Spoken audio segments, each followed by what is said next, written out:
The Mahabharata of Krishna-Dwaipayana Vyasa.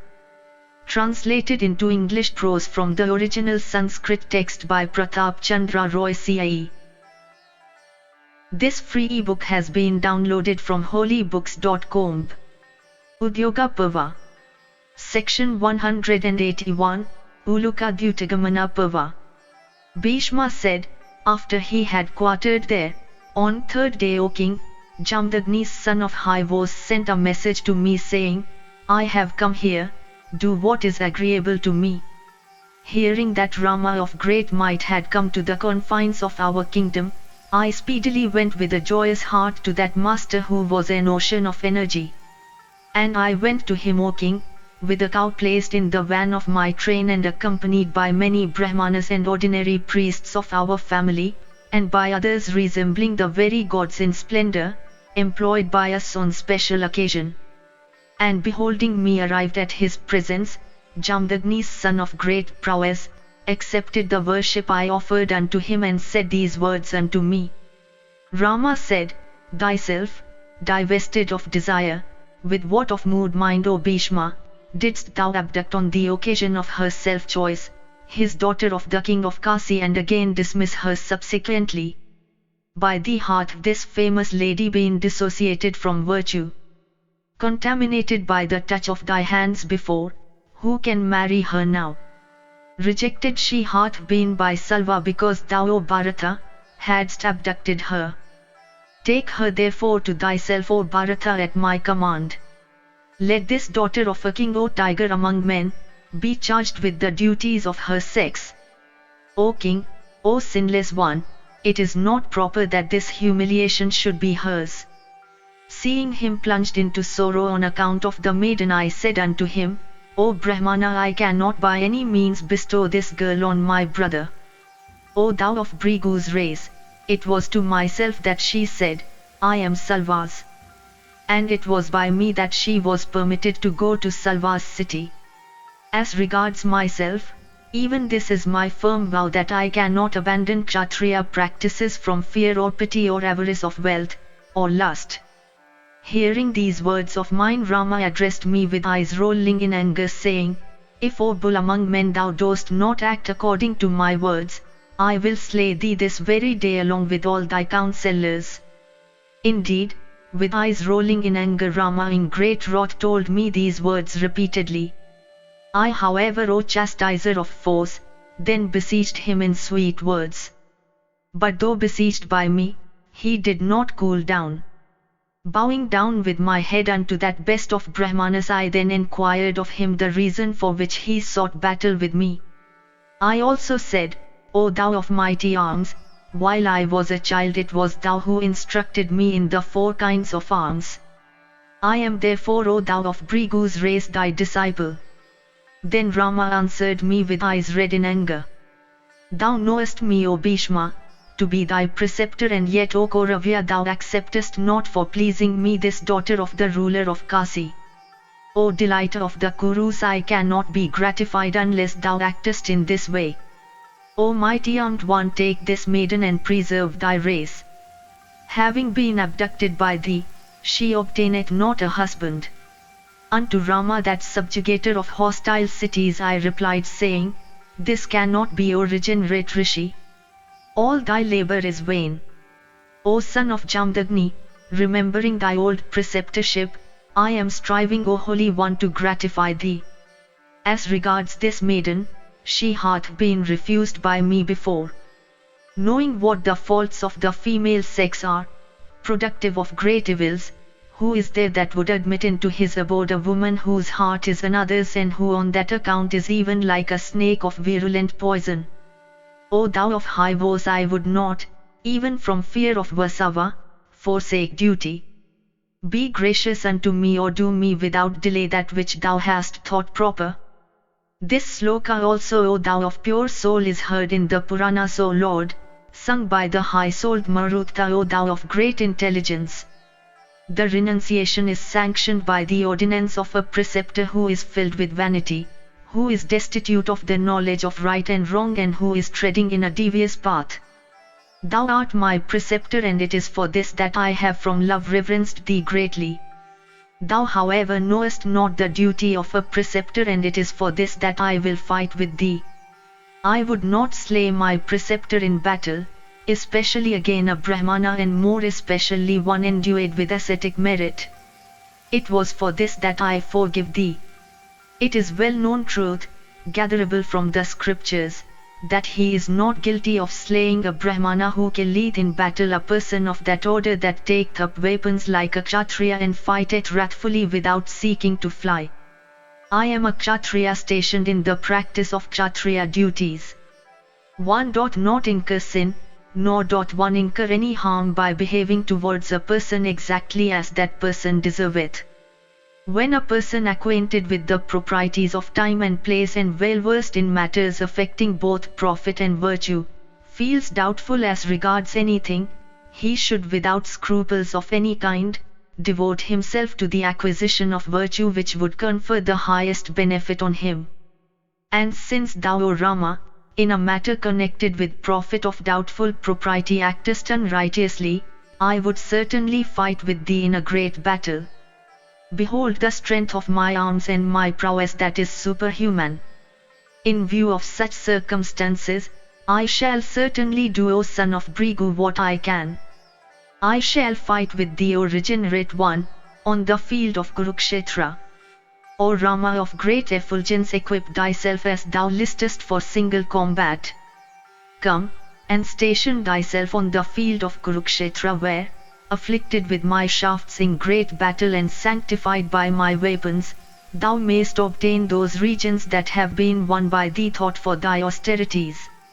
O thou of mighty arms and wealth of asceticism, there I will approach thee for battle, thee that art so fond of battle. There, O Rama, where in days of yore thou hadst propitiated thy deceased fathers with oblations of Kshatriya blood, slaying thee there, O son of Brigu, I will propitiate the Kshatriya slain by thee. Come there, O Rama, without delay. There, O thou that art difficult of being vanquished, I will curb thy old pride about which the Brahmanas speak. For many long years, O Rama, thou hast boasted, saying, I have single-handed vanquished all the Kshatriyas of the earth. Listen now to what enabled thee to indulge in that boast. In those days no Bhishma was born, or no Kshatriyas like unto Bhishma. Kshatriyas really endued with valor have taken their births later on. As regards thyself, thou hast consumed only heaps of straw. The person that would easily quell thy pride of battle hath since been born. He, O mighty armed one, is no other than myself, even Bhishma, that subjugator of hostile cities. Without doubt, O Rama, I shall just quell thy pride of battle. Bhishma continued, hearing these words of mine, Rama addressed me, laughingly saying, by good luck it is, O Bhishma, that thou desirest to fight with me in battle. O thou of Kuru's race, even now I go with thee to Kurukshetra. I will do what thou hast said. Come thither, O chastiser of force. Let thy mother, Janhavi, O Bhishma, behold thee dead on that plain, pierced with my shafts and become the food of vultures, crows and other carnivorous birds. Let that goddess worshipped by Siddhas and Charanas, that blessed daughter of Bhagiratha, in the form of a river, who begat thy wicked self, weep today, O king, beholding thee slain by me and lying miserable on that plain, however undeserving she may be of seeing such a sight. Come, O Bhishma, and follow me, O proud wight, always longing for battle. O thou of Kuru's race, take with thee, O bull of Bharata's line, thy cars and all other equipments of battle. Hearing these words of Rama, that subjugator of hostile towns, I worshipped him with a bend of my head and answered him, saying, so be it. Having said all this, Rama then went to Kurukshetra from desire of combat, and I also, entering our city, represented everything unto Satyavati. Then causing propitiatory ceremonies to be performed for my victory, and being blessed also by my mother, and making the Brahmanas utter benedictions on me, I mounted on a handsome car made of silver, and unto which, O thou of great glory, were yoked steeds white in hue. And every part of that car was well built, and it was exceedingly commodious and covered on all sides with tiger skin. And it was equipped with many great weapons and furnished with all necessaries. And it was ridden by a charioteer who was well born and brave, who was versed in horse lore, careful in battle and well trained in his art, and who had seen many encounters. And I was accoutred in a coat of mail, white in hue, and had my bow in hand. And the bow I took was also white in hue. And thus equipped, O best of Bharata's race, I set out. And an umbrella, white in hue, was held over my head. And O king, I was fanned with fans that also were white in color. And clad in white, with also a white headgear, all my adornments were white.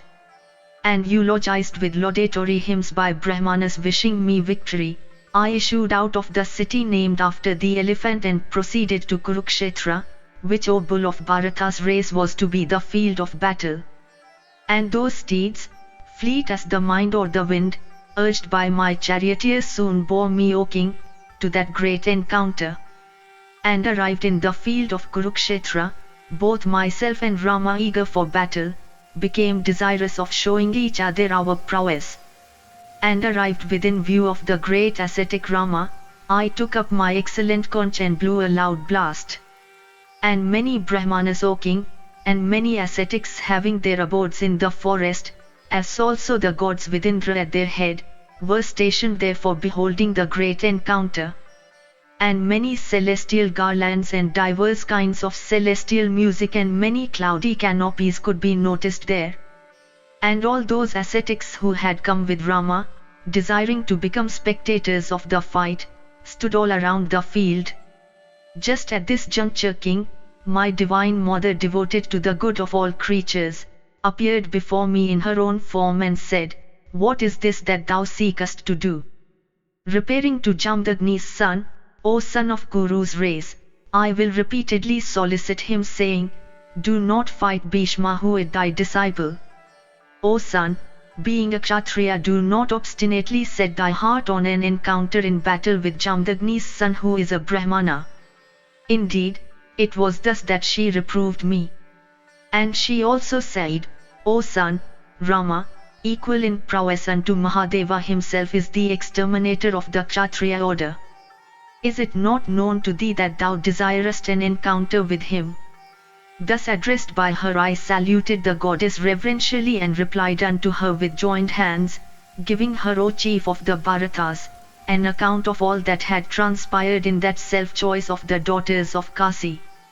I also told her everything, O king of kings, about how I had urged Rama to desist from the combat. I also gave her a history of all the past acts of the eldest daughter of Kasi. My mother then, the great river, wending to Rama, began for my sake to beseech the Rishi of Bhrigu's race. And she said unto him these words, viz, "Do not fight Bhishma, who is thy disciple." Rama, however, said unto her while she was beseeching him thus, "Go and make Bhishma desist. He doth not execute out my wish. It is for this that I have challenged him." Vaisampayana continued, thus addressed by Rama, Ganga, from affection for her son, came back to Bhishma. But Bhishma, with eyes rolling in anger, refused to do her bidding. Just at this time, the mighty ascetic Rama, that foremost one of Bhrigu's race, appeared in Bhishma's sight. And then that best of the twice-born ones challenged him to the encounter.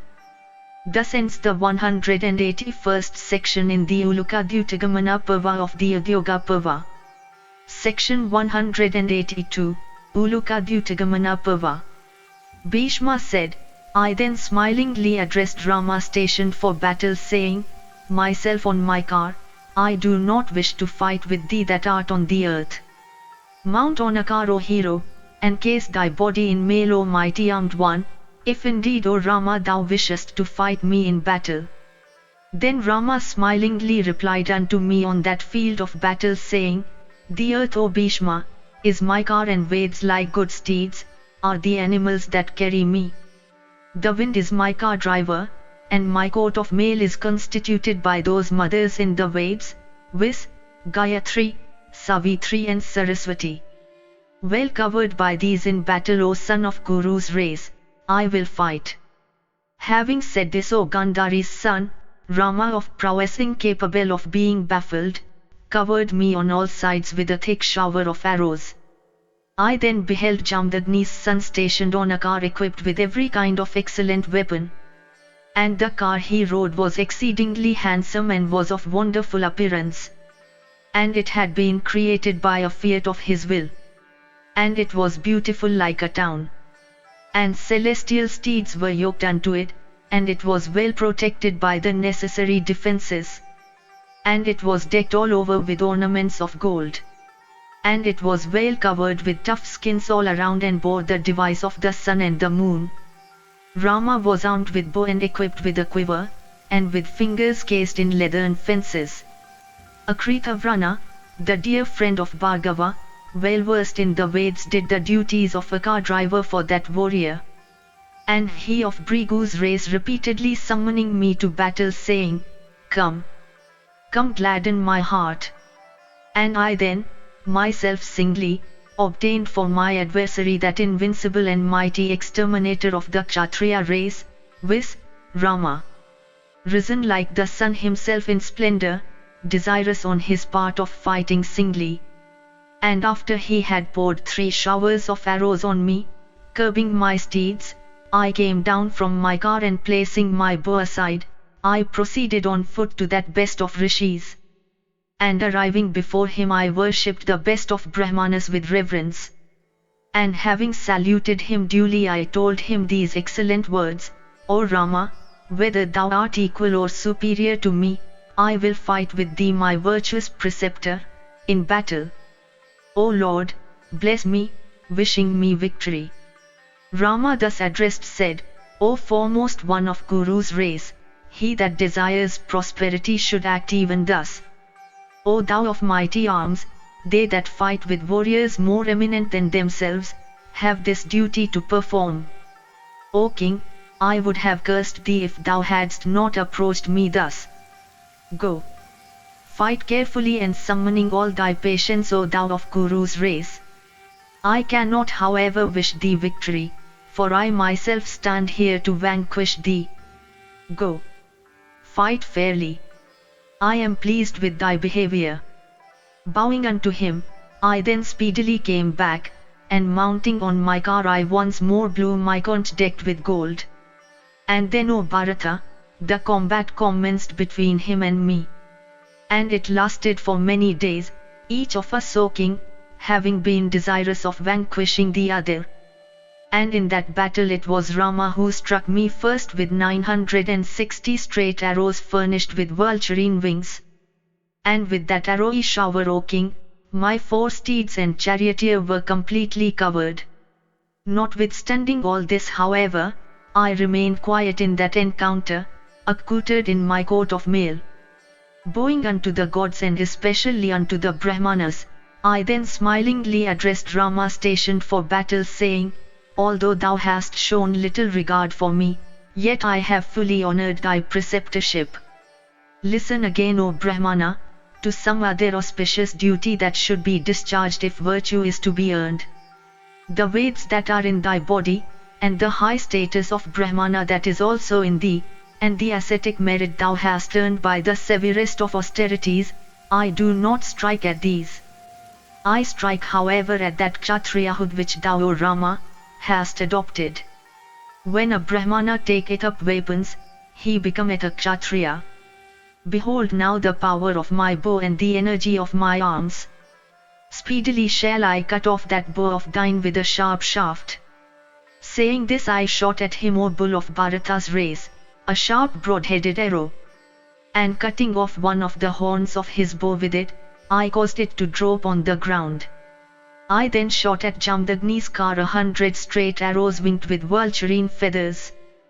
Piercing through Rama's body and borne along by the wind, those arrows coursing through space seemed to vomit blood from their mouths and resembled veritable snakes. Covered all over with blood and with blood issuing out of his body, Rama, O king, shone in battle like the Sumeru mountain with streams of liquid metal rolling down its breast, or like the Asoka tree at the advent of spring, when covered with red bunches of flowers, or, O king, like the Kinshuka tree when clad in its flowery attire. Taking up then another bow, Rama, filled with wrath, showered upon me numerous arrows of excessive sharpness, furnished with golden wings. And those fierce arrows of tremendous impetus, resembling snakes, or fire, or poison, coming at me from all sides, pierced my very vitals and caused me to tremble. Summoning all my coolness then, I addressed myself for the encounter, and filled with rage I pierced Rama with 100 arrows. And afflicted with those 100 blazing shafts resembling either fire, or the sun, or looking like snakes of virulent poison, Rama seemed to lose his senses. Filled Bharata with pity at the sight, I stopped of my own accord and said, "O fie on battle! Fie on Kshatriya practices!"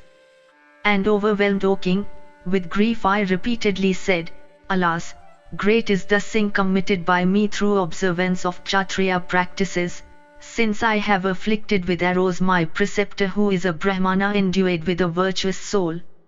After that, O Bharata, I ceased striking Jamdagni's son any more.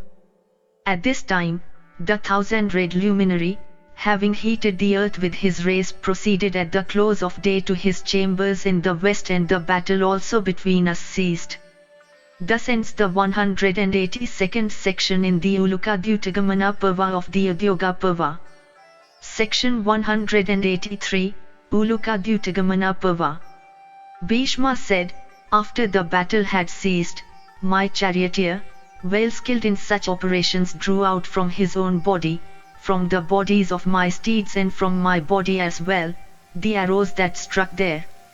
Next morning, when the sun rose, the battle commenced again, my horses having a little while before been bathed and allowed to roll on the ground, and having had their thirst slaked and thereby reinvigorated.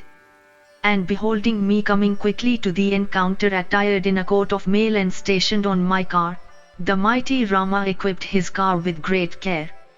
And I myself also, beholding Rama coming towards me from desire of battle, placed aside my bow and quickly descended from my car. Saluting Rama, I reascended it, O Bharata, and desirous of giving battle, stood fearlessly before that son of Jamdagni. I then overwhelmed him with a thick shower of arrows, and he too covered me with an arrowy shower in return. And filled with wrath, Jamdagni's son once more shot at me a number of fierce shafts of great force and blazing mouths looking like veritable snakes. And I too, O king, shooting sharp shafts by hundreds and thousands, repeatedly cut off Rama's arrows in mid-air before they could come at me. Then the mighty son of Jamdagni began to hurl celestial weapons at me, all of which I repelled, desirous of achieving mightier feats, O thou of strong arms, with my weapons. And loud was the din that then arose in the welkin all around. At that time I hurled at Rama the weapon named Vayavya, which Rama neutralized, O Bharata, by the weapon called Guhayaka. Then I applied, with proper mantras, the weapon called Agneya, but the Lord Rama neutralized that weapon of mine by one of his called Varuna. And it was in this way that I neutralized the celestial weapons of Rama, and that chastiser of foes, Rama, also endued with great energy and acquainted with celestial weapons, neutralized the weapons shot by me. Then, O monarch, that best of Brahmanas, the mighty son of Jamdagni, filled with wrath, suddenly wheeling to my right, pierced me in the breast. At this, O best of the Bharatas, I swooned on my best of cars. And beholding me, bereft of consciousness, my charioteer quickly bore me away from the field. And seeing me afflicted and pierced with Rama's weapons and borne away drooping in a swoon, all the followers of Rama, including Akritavrana and others and the princes of Kasi, filled with joy, O Bharata, began to shout aloud. Regaining consciousness then, I addressed my charioteers, saying, "Go where Rama stayeth. My pains have left me and I am ready for battle." Thus instructed, My charioteers soon took me where Rama was, with the aid of those exceedingly handsome steeds of mine that seemed to dance as they coursed through the plain and that were endued with the speed of the wind. And approaching Rama then, O thou of Guru's race and filled with wrath from desire of vanquishing his angry self, I overwhelmed him with an arrowy shower.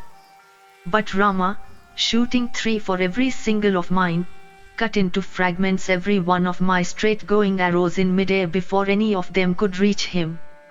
And beholding those well-furnished arrows of mine by hundreds and thousands, each cut off in twain by Rama's arrows, all the followers of Rama were filled with joy. Impelled then by the desire of slaying him, I shot at Rama, the son of Jamdagni, a good-looking arrow of blazing effulgence with death itself sitting at its head. Struck very forcibly therewith and succumbing to its impetus, Rama fell into a swoon and dropped down on the ground. And when Rama thus dropped on the ground, exclamations of "Oh" and "Alas" arose on all sides, and the whole universe, O Bharata, was filled with confusion and alarm, such as may be witnessed if the sun himself were ever to fall down from the firmament. Then all those ascetics together with the princess of Kasi quietly proceeded, O son of Guru's race, with great anxiety towards Rama. And embracing him, O Kaurava, they began to comfort him softly with the touch of their hands, rendered cold by contact with water, and with assurances of victory. Thus comforted, Rama rose up and fixing an arrow to his bow he addressed me in an agitated voice saying, "Stay, O Bhishma! Thou art already slain." And let off by him, that arrow quickly pierced my left side in that fierce encounter. And struck therewith I began to tremble like a tree shaken by the tempest. Slaying my horses then in terrific combat, Rama, fighting with great coolness, covered me with swarms of winged arrows, shot with remarkable lightness of hand. At this, O mighty armed one, I also began to shoot arrows with great lightness of hand for obstructing Rama's arrowy shower. Then those arrows shot by myself and Rama covering the welkin all around stayed even there without falling down. And thereupon, enveloped by clouds of arrows, the very sun could not shed its rays through them. And the very wind, obstructed by those clouds, seemed to be unable to pass through them. Then, in consequence of the obstructed motion of the wind, the rays of the sun and the clash of the arrows against one another, a conflagration was caused in the welkin. And then those arrows blazed forth in consequence of the fire generated by themselves and fell on the earth consumed into ashes. Then Rama, O Kaurava, filled with rage, covered me with hundreds and thousands and hundreds of thousands and hundreds of millions of arrows. And I also, O king, with my arrows resembling snakes of virulent poison, cut into fragments all those arrows of Rama and caused them to fall down on the earth like snakes cut into pieces. And it was thus, O best of the Bharatas, that combat took place. When however the shades of evening approached, my preceptor withdrew from the fight. Thus ends the 183rd section in the Udyoga Parva of the Udyoga Parva. Section 184, Udyoga Parva. Bhishma said, "The next day, O bull of Bharata's race, frightful again was the combat that took place between me and Rama when I encountered him once more. That hero of virtuous soul, conversant with celestial weapons, the Lord Rama, from day to day began to use diverse kinds of celestial weapons. Regardless of life itself, which is so difficult of being sacrificed, in that fierce combat, O Bharata, I baffled all those weapons with such of mine as are capable of baffling them. And, O Bharata, when diverse weapons were in this way neutralized and baffled by means of counter-weapons, Rama of mighty energy began to contend against me in that battle, reckless of his own life. Seeing all his weapons baffled, the high-souled son of Jamdejin then hurled at me a fierce lance, blazing like a meteor with flaming mouth, filling the whole world as it were with its effulgence and resembling the dart hurled by Death himself. I, however, with my arrows, cut into 3 fragments, that blazing dart rushing against me and resembling in effulgence the sun that rises at end of the yuga. At this, breezes charged with fragrant odors began to blow around me. Beholding that dart of his, cut off Rama, burning with anger, hurled a dozen other fierce darts. Their forms, O Bharata, I am incapable of describing in consequence of their great effulgence and speed. How indeed shall I describe their forms? Beholding those diverse-looking darts approach me from all sides like long tongues of fire and blazing forth with fierce energy like the dozen suns that arise at the time of the destruction of the universe, I was filled with fear. Seeing an arrowy net advancing against me, I baffled it with an arrowy downpour of mine and then sent a dozen shafts by which I consumed those fierce-looking dozen darts of Rama. Then, O king, the high-souled son of Jamdagni showered on me numerous fierce-looking darts, furnished with variegated handles decked with gold, possessed of golden wings and resembling flaming meteors. Baffling those fierce darts by means of my shield and sword and causing them in that combat to fall down on the ground, I then with clouds of excellent arrows covered Rama's excellent steeds and his charioteer. Then that high-souled smiter of the Lord of the Himalayas, beholding those darts of mine equipped with gold-decked handles and resembling snakes emerged out of their holes and filled with wrath at the sight, had recourse once more to celestial weapons. Then swarms of fierce arrows looking like flights of locusts fell upon me and overwhelmed me, my steeds, my charioteer and my car. Indeed, O king, my car, horses, and charioteer were covered all over with those arrows. And the yoke, shaft, wheels and the wheel spokes of my car, overwhelmed with that arrowy shower, at once broke. After that arrowy shower, however, was over, I also covered my preceptor with a thick shower of arrows. Thereupon that mass of Brahmic merit, mangled with that arrowy downpour, began to bleed copiously and continuously. Indeed, like Rama afflicted with my clouds of arrows, I too was densely pierced with his arrows. When at last in the evening the sun set behind the western hills, our combat came to an end. Thus ends the 184th section in the Udyoga Parva of the Udyoga Parva. Section 185, Udyoga Parva. Bhishma said, Next morning, O king, when the sun rose brightly, the combat between myself and him of Bhrigu's race again commenced. Then Rama, that foremost of smiters, stationed on his quickly moving car, rained on me a thick downpour of arrows like the clouds on the mountain breast. My beloved charioteer, then afflicted by that arrowy shower, swerved from his place in the car, filling me with grief on his account. A total unconsciousness then came over him. And thus wounded by that arrowy downpour, he fell down upon the earth in a swoon. And afflicted as he had been by Rama's shafts, he soon gave up his life.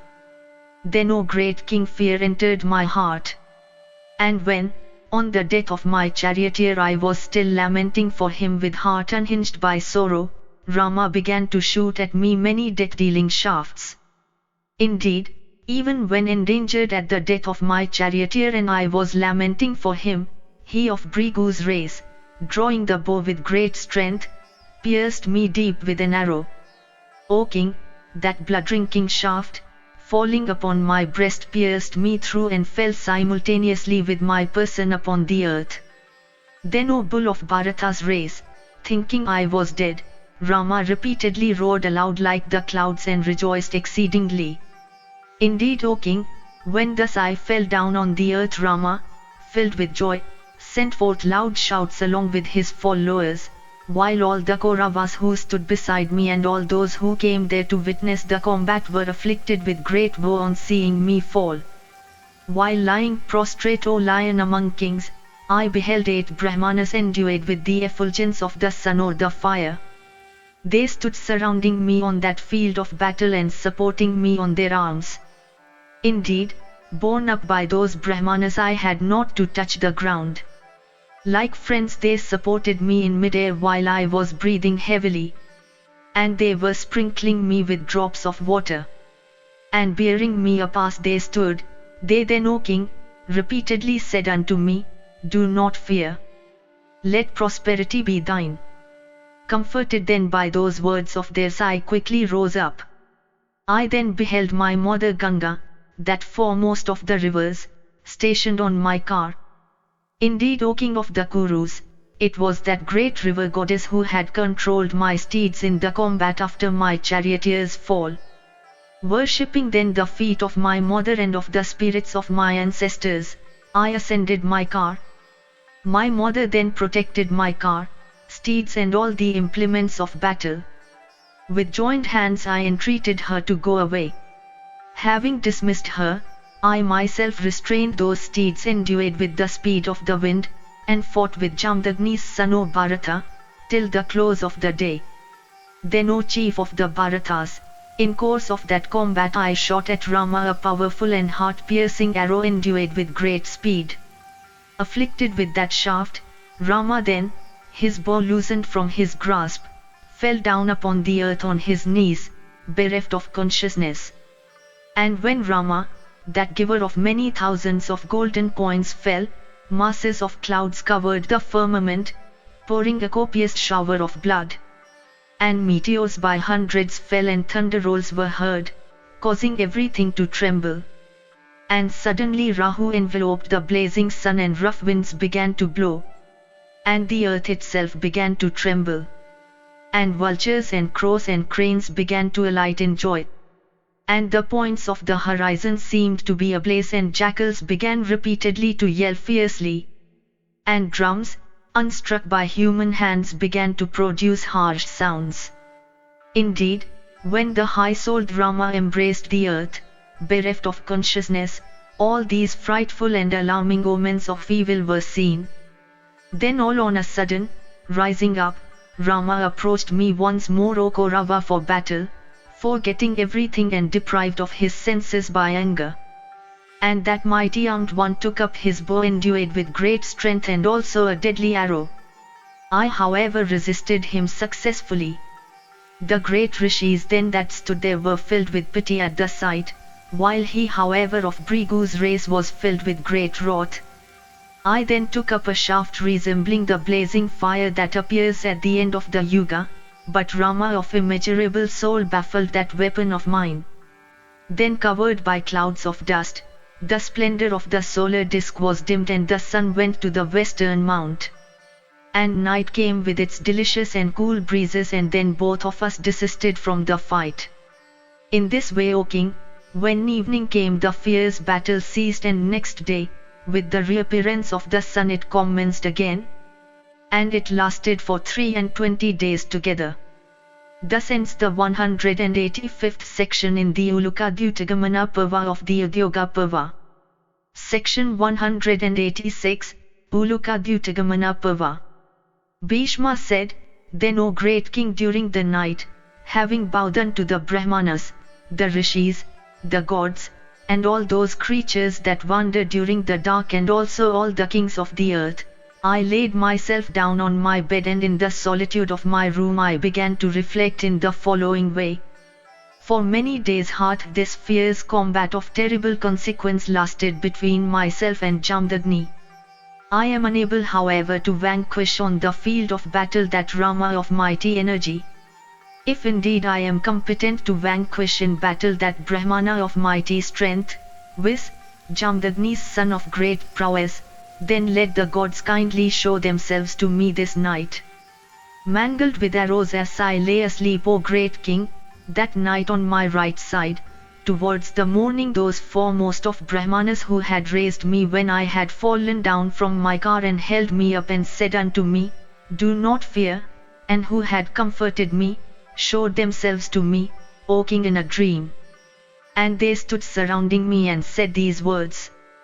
Listen to them as I repeat them to thee, O perpetuator of Kuru's race. Rise, O Ganga's son, thou needst have no fear. We will protect thee, for thou art our own body.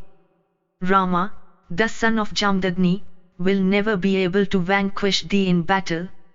Thou, O bull of Bharata's race, wilt be the conqueror of Rama in combat. This beloved weapon, O Bharata, called Prasvapa, appertaining to the Lord of all creatures, and forged by the divine artificer, will come to thy knowledge, for it was known to thee in thy former life. Neither Rama nor any person on earth is acquainted with it. Recollect it therefore, O thou of mighty arms, and apply it with strength. O King of kings, O sinless one, it will come to thee of itself. With it, O Kaurava, thou wilt be able to check all persons endued with mighty energy. O King, Rama will not be slain outright by it. Thou shalt not therefore, O giver of honours, incur any sin by using it. Afflicted by the force of this thy weapon, the son of Jamdagni will fall asleep. Vanquishing him thus, thou wilt again awaken him in battle, O Bhishma, with that dear weapon called Samvadana. Do what we have told thee, O Kauravya, in the morning, stationed on thy car. Asleep or dead, we reckon it as the same. O King, Rama will not surely die. Apply therefore this Prasvapa weapon so happily thought of. Having said this, O King, those foremost of Brahmanas, 8 in number and resembling one another in form and possessed of effulgent bodies, all vanished from my sight. Thus ends the 186th section in the Udyoga Parva of the Udyoga Parva. Section 187, Udyoga Parva. Bhishma said, after the night had passed away, I awoke, O Bharata, and thinking of my dream I was filled with great joy. Then, O Bharata, the combat began between him and me. A combat that was fierce and unrivaled, and that made the hairs of all creatures stand on their ends. And Bhargava poured on me an arrowy shower, which I baffled with an arrowy shower of mine. Then, filled with wrath at what he had seen the day before and what he saw that day, Rama hurled at me a dart, hard as Sindra's thunderbolt and possessed of effulgence, resembling the Yama's mace. It came towards me like a blazing flame of fire, and drinking up, as it were, all the quarters of that field of battle. Then, O tiger among the Kurus, it fell, O perpetuator of Kuru's line, upon my shoulder like the lightning's flame that ranges the sky. Wounded thus by Rama, O thou of red eyes, my blood, O mighty armed one, began to flow copiously like streams of red earth from a mountain after a shower. Filled with great wrath, I then shot at Jamdagni's son a deadly shaft, fatal as the poison of a snake. That heroic and best of Brahmanas, struck therewith at the forehead, O monarch, then appeared as beautiful as a crested hill. Extremely angry, that hero then, changing his position and drawing the bowstring with great strength, aimed at me a terrible shaft resembling all destructive death himself and capable of grinding all foes. That fierce arrow fell upon my breast, hissing through the air like a snake. Covered with blood, I fell down on the earth, O King, thus struck. Regaining consciousness, I hurled at Jamdagni's son a frightful dart, effulgent as the thunderbolt. That dart fell upon the bosom of that foremost of Brahmanas. Deprived of his senses at this, Rama began to tremble all over. That great ascetic then, with his friend the regenerator Kritavrana, embraced him and with divers words of comfort soothed him. Reassured thus, Rama of high voice was then filled with wrath and vindictiveness. He invoked the great Brahma weapon. For baffling it, I also used the same excellent weapon. Clashing against each other, the two weapons began to blaze forth brightly, showing what happens at the end of the Yuga. Without being able to reach either myself or Rama, those two weapons, O best of the Bharatas, met each other in the mid-air. Then the whole welkin seemed to be ablaze, and all creatures, O monarch, became highly distressed. Afflicted by the energy of those weapons, the rishis, the Gandharvas and the gods were all greatly pained. Then earth, with her mountains and seas and trees, began to tremble, and all creatures, heated with the energy of the weapons, were greatly afflicted. The firmament, O King, became ablaze, and the 10 points of the horizon became filled with smoke. Creatures therefore that ranged the welkin were unable to stay in their element. When, at all this, the whole world with the gods, the asuras and the rakshasas began to utter exclamations of woe. This is the time, thought I, and became desirous, O Bharata, of speedily shooting the Prasvapa weapon at the command of those utterers of Brahma that had appeared to me in my dream. The mantras also for invoking excellent weapons suddenly came to my mind. Thus ends the 187th section in the Uluka Parva of the Udyoga Parva. Section 188, Uluka Parva. Bhishma said, "When I had formed this resolution, O king, a din of tumultuous voices arose in the sky. And it said, O son of Kuru's race, do not let off the Prasvapa weapon." Notwithstanding this, I still aimed that weapon at Bhrigu's descendant. When I had aimed it, Narada addressed me, saying, "Yonder, O Kauravya, stay the gods in the sky.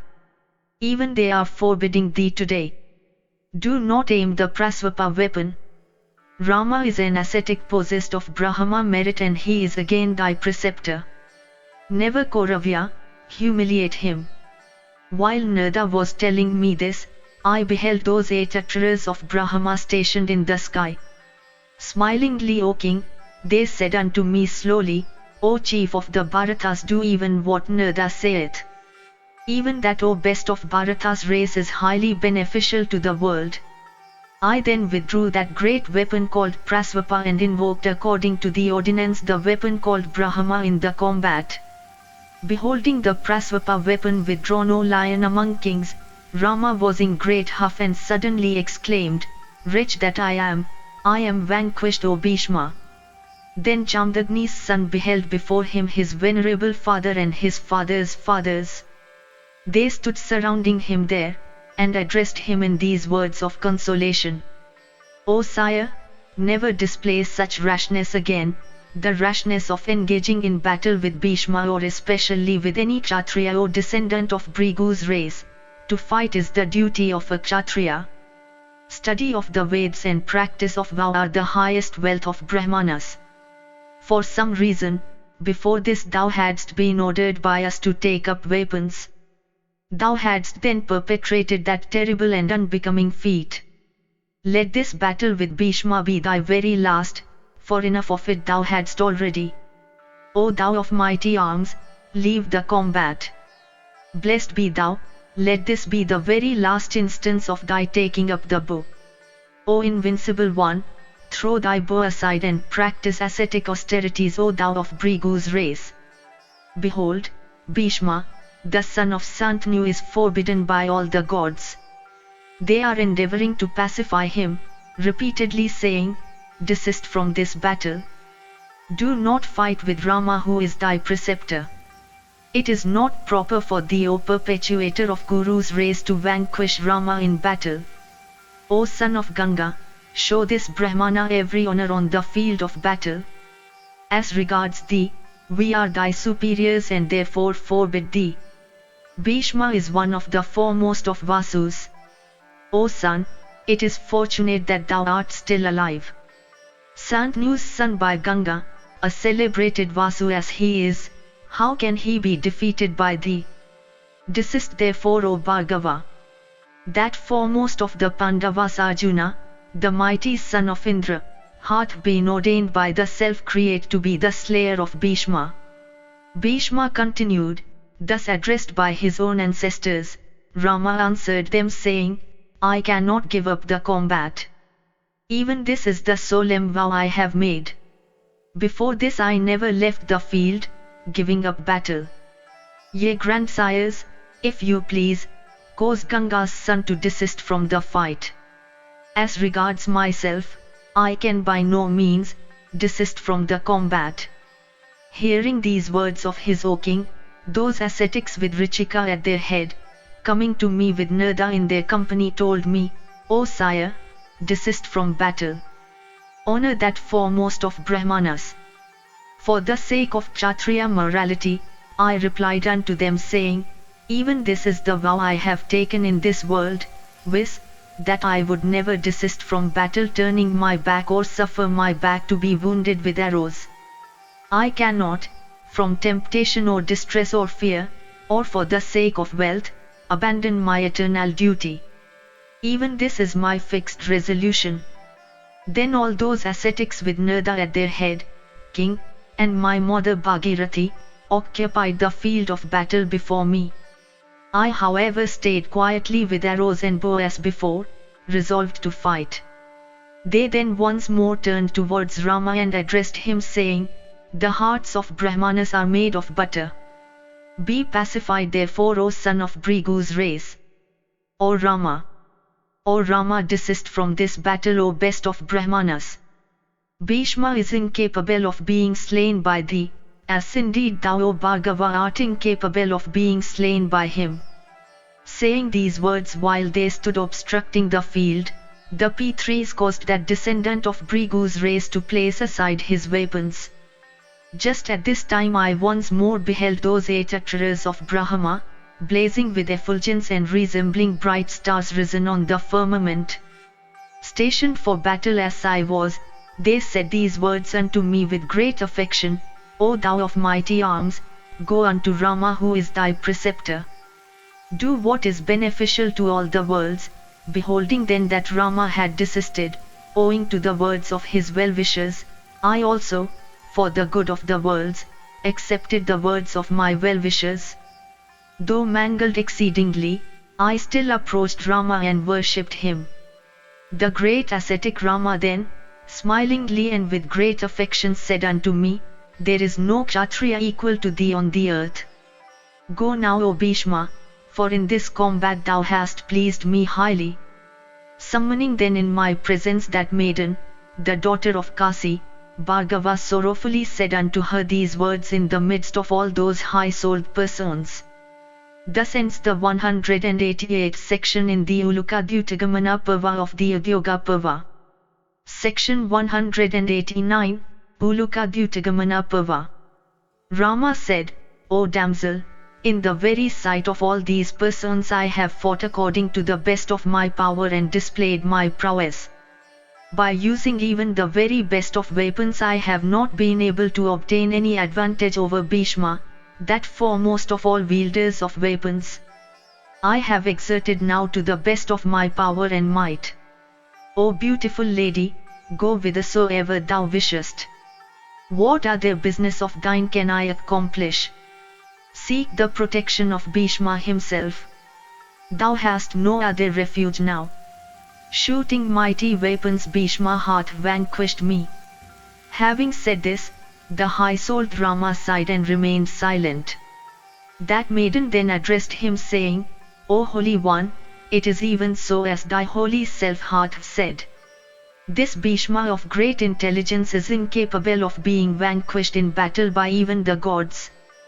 Thou hast done my business to the best of thy exertion and power. Thou hast displayed in this battle energy incapable of being baffled and weapons also of diverse kinds. Thou hast yet been unable to obtain any advantage over Bhishma in combat. As regards myself, I will not go a second time to Bhishma. I will however, O perpetuator of Bhrigu's race, go thither, O thou endued with wealth of asceticism, where I may obtain the means to myself slay Bhishma in battle." Having said the words, that maiden went away with eyes agitated with wrath, and thinking to compass my death, she firmly resolved to devote herself to asceticism. Then that foremost one of Bhrigu's race, accompanied by those ascetics, bidding me farewell, departed, O Bharata, for the mountains whence he had come. I also, ascending my car and praised by the Brahmanas, entered our city and represented everything unto my mother Satyavati, everything that had transpired, and she, O great king, uttered benedictions on me. I then appointed persons endued with intelligence to ascertain the doings of that maiden. Devoted to the good of myself their well-wisher, those spies of mine, with great application brought to me accounts of her course of action, her words and actions, from day to day. When that maiden went to the woods resolved on ascetic austerities, even then I became melancholy and afflicted with pain, I lost my heart's tenor. Except one acquainted with Brahma and observant of vows that are praiseworthy owing to the austerities they involve, no Kshatriya hath ever by his prowess vanquished me in battle. I then, O king, humbly represented to Narada as also to Vyasa all that the maiden did. They both told me, O Bhishma, do not give way to sorrow on account of the daughter of Kasi. Who is there that would venture to baffle destiny by individual exertion? Meanwhile, O great king, that maiden, entering a cluster of retreats, practiced austerities that were beyond human powers of endurance. Without food, emaciated, dry, with matted locks and begrimed with filth, for 6 months she lived on air only, and stood unmoved like a street post. And that lady, possessed of wealth of asceticism, foregoing all food in consequence of the fast she kept, passed a whole year after this, standing in the waters of the Yamuna.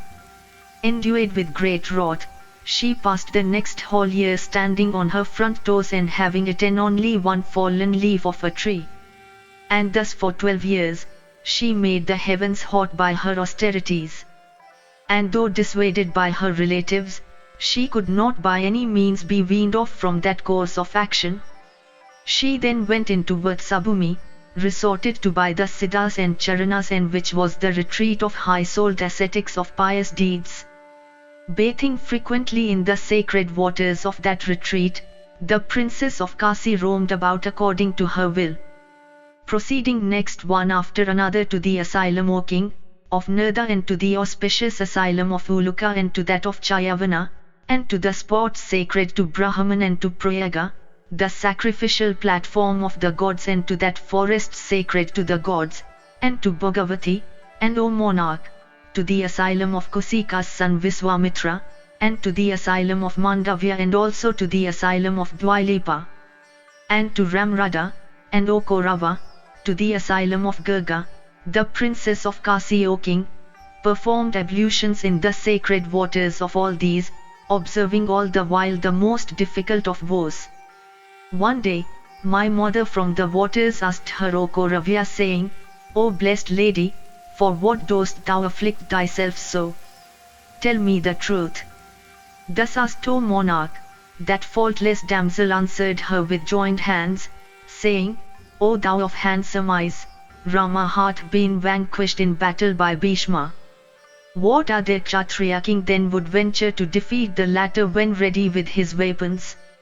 As regards myself, I am practicing the severest penances for the destruction of Bhishma.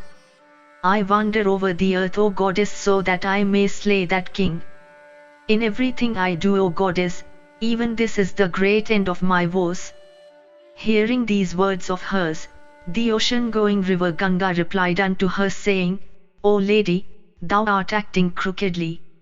O weak girl, this wish of thine thou shalt not be able to achieve, O faultless one. If, O princess of Kasi, thou observest these vows for destruction of Bhishma, and if thou takest leave of thy body while observing them, thou shalt in thy next birth become a river, crooked in her course and of water only during the rains. All the bathing places along thy course will be difficult of approach and filled only during the rains. Thou shalt be dry for 8 months during the year. Full of terrible alligators and creatures of frightful mien, thou shalt inspire fear in all creatures. Addressing her thus, O king, my mother, that highly blessed lady, in seeming smiles dismissed the princess of Kasi.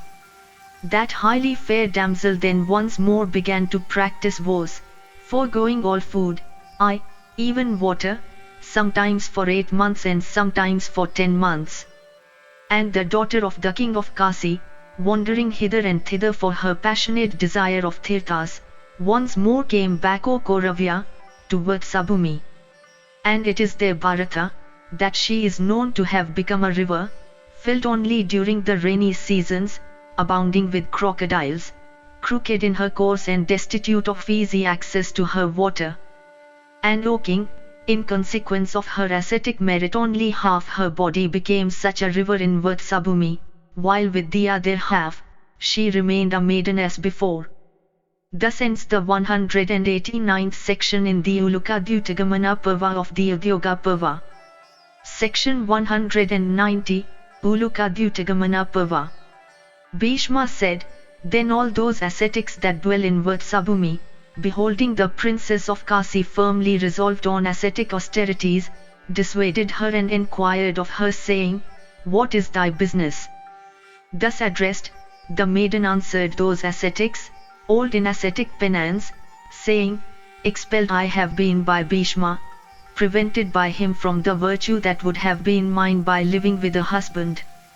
My observance of these vows is for his destruction and not for the sake of regions of bliss, yea that are endued with wealth of asceticism. Having compassed the death of Bhishma, peace will be mine. Even this is my resolve. He for whom mine hath been this state of continuous grief, he for whom I have been deprived of the region that would have been mine if I could obtain a husband, he for whom I have become neither woman nor man, without slaying in battle that son of Ganga I will not desist, yea that are endued with wealth of asceticism. Even this that I have said is the purpose that is in my heart. As a woman, I have no longer any desire. I am however resolved to obtain manhood, for I will be revenged upon Bhishma.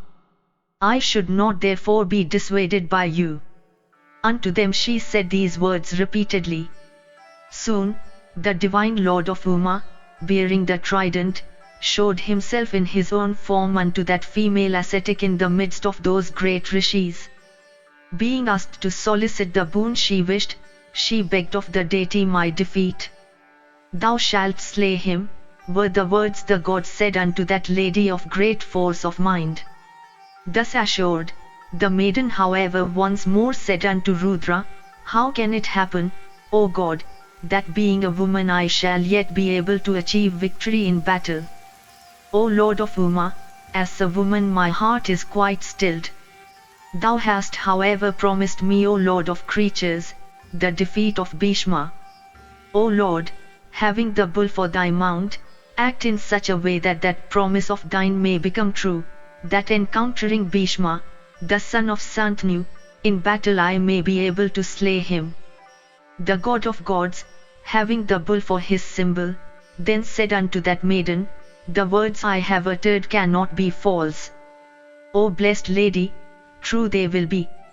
Thou shalt slay Bhishma and even obtain manhood. Thou shalt also remember all the incidents of this life even when thou shalt obtain a new body. Born in the race of Drupada, thou shalt become a Mahabharata. Quick in the use of weapons and a fierce warrior, thou shalt be well skilled in battle. O blessed lady, all that I have said will be true. Thou shalt become a man at the expiration of some time from thy birth. Having said so, the god of gods, called also Kapardin, having the bull for his symbol, disappeared then and there, in the very sight of those Brahmanas. Upon this, that faultless maiden of the fairest complexion, the eldest daughter of the king of Kasi, procuring wood from that forest in the very sight of those great rishis, made a large funeral pyre on the banks of the Yamuna, and having set fire to it herself, entered that blazing fire, O great king, with a heart burning with wrath and uttering O king the words, I do so for Bhishma's destruction. Thus ends the 190th section in the Uluka Parva of the Udyoga Parva.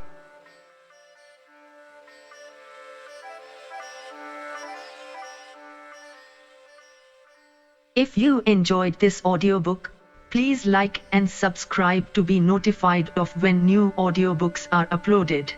Thank you for listening and learning. Shanti.